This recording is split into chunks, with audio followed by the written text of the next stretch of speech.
the pleasure to present to you Dr. Martin Luther King, Jr.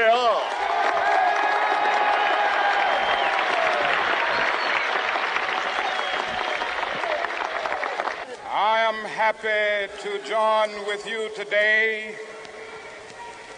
in what will go down in history as the greatest demonstration for freedom in the history of our nation.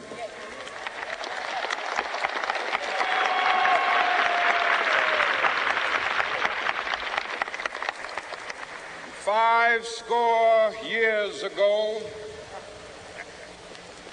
a great American in whose symbolic shadow we stand today signed the Emancipation Proclamation.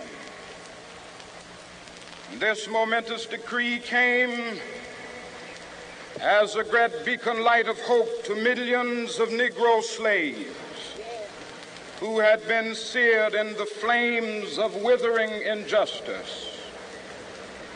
It came as a joyous daybreak to end the long night of their captivity. But 100 years later, the Negro still is not free. 100 years later, the life of the Negro is still sadly crippled by the manacles of segregation and the chains of discrimination. 100 years later, the Negro lives on a lonely island of poverty in the midst of a vast ocean of material prosperity. 100 years later, the Negro is still languished in the corners of American society and finds himself in exile in his own land. And so we've come here today to dramatize a shameful condition. In a sense, we've come to our nation's capital to cash a check. When the architects of our republic wrote the magnificent words of the Constitution and the Declaration of Independence, they were signing a promissory note to which every American was to fall heir. This note was a promise that all men, yes, black men as well as white men, would be guaranteed the unalienable rights of life, liberty, and the pursuit of happiness.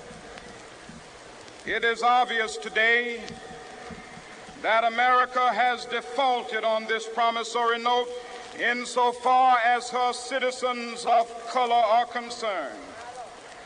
Instead of honoring this sacred obligation, America has given the Negro people a bad check, a check which has come back marked insufficient funds.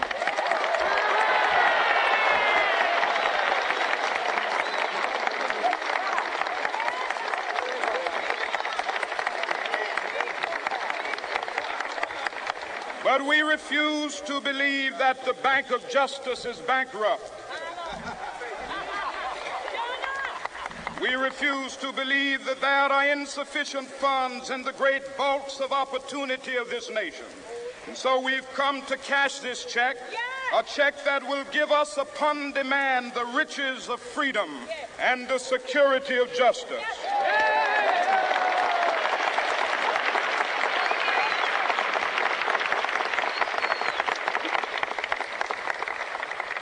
We have also come to this hallowed spot to remind America of the fierce urgency of now.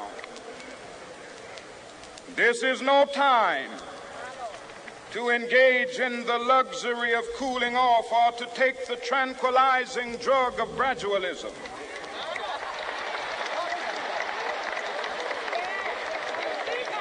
Now is the time to make real the promises of democracy. Now is the time to rise from the dark and desolate valley of segregation to the